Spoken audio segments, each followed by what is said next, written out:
Hello everyone, this is Miss Chelsea and today we'll be learning about types of chemical reactions. Our question of the day is, what does it mean to conserve? Our current standard is SC3A.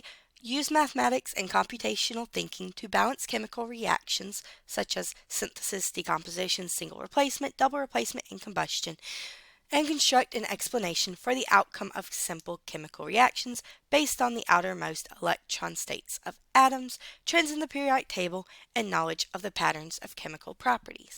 To do this, we need to know the law of conservation. Matter, energy, and charge are never created or destroyed, only transformed. Now, keep in mind when we're trying to read a reaction, the reactants are the substance that goes into the chemical reaction and are found on the left side of the arrow. The arrow is saying yields or equals, and the right side is the products or the substance that is produced in the chemical reaction. So the reactants react to produce the products. And just as a reminder, in case you forgot, the coefficient is the large number in front of a chemical formula that represents the number of molecules. And the subscript is the small number at the bottom that represents the number of atoms. This means that in the example 3H2O, the coefficient is 3 and the subscript is 2. We have 3 water molecules, each containing 2 hydrogen atoms and 1 oxygen atom. Now, according to the law of conservation, also called the first law of thermodynamics, matter must be conserved, which means to be saved or kept the same in all chemical reactions. So, the reaction N2 plus H2 yields NH3 is not possible. So keep in mind, atoms of one element cannot turn into atoms of another. So let's look at the example below. N2 plus H2 yields NH3. Here we have 2 nitrogens and 2 hydrogens on the left. Even though this chemical equation has 4 atoms on each side, this is not actually a valid chemical equation that follows the law of conservation, because it looks like we're magically changing a nitrogen into a hydrogen. That's not possible. Whenever you look at the law of conservation, you have to keep the identity of the element the same, not just the number. So we can adjust this equation to make it follow the law of conservation by changing the coefficients. Look at the new equation below. N2 plus 3H2 yields 2NH3. We have 2 nitrogens on the left and 2 on the right. We have 3 hydrogens, making a total of 6 hydrogen atoms, and we have 2 NH3s, making a total of 6 hydrogens. That means that both nitrogen and hydrogen are balanced on both sides. We're good. Keep in mind, although we can change the coefficients, we cannot change the subscripts because that would change the chemical formula. This would be like changing a PB&J sandwich into a peanut butter and banana sandwich. Similar, but not the same. Now, keep in mind, there are many different types of chemical reactions, and depending on how atoms rearrange themselves in a chemical reaction, we can give the reaction a different name.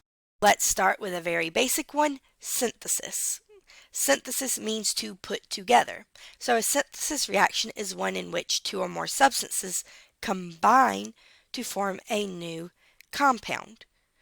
Usually there's 2 elements forming a compound, but it can be slightly different.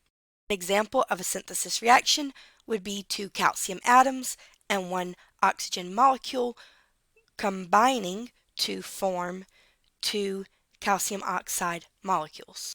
Decomposition, however, is basically the opposite of synthesis. You decompose or break down a compound into its simpler substances.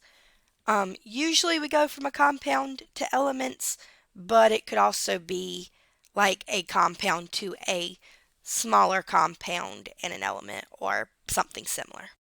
An example would be copper chloride decomposing to form copper and chlorine. Combustion means burning.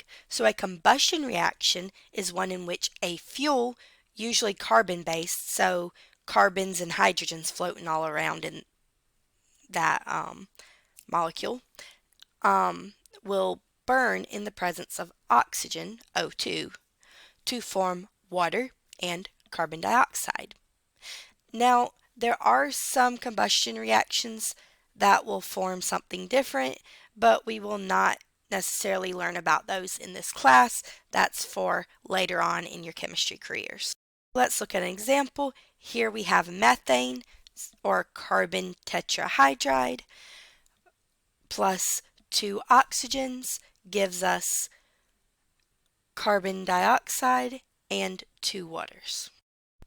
Now, combustion is a type of replacement reaction where elements swap places, but there are some other special types of replacement reactions as well, not just combustion. For example, single replacement is a reaction in which an element will swap places with an atom in a compound, so an element breaks up a compound. It's called single replacement because there's only one compound. For example, in this case, the element zinc steals chlorine from copper. Double replacement reactions, however, have 2 compounds. In these reactions, the ions swap partners. AB plus CD, the endings change, and we get AD plus CB. Make sure you always have an anion and a cation paired together, and you don't try to put 2 anions and 2 cations together. Here's the example. Silver nitrate reacts with sodium chloride to form silver chloride and sodium nitrate.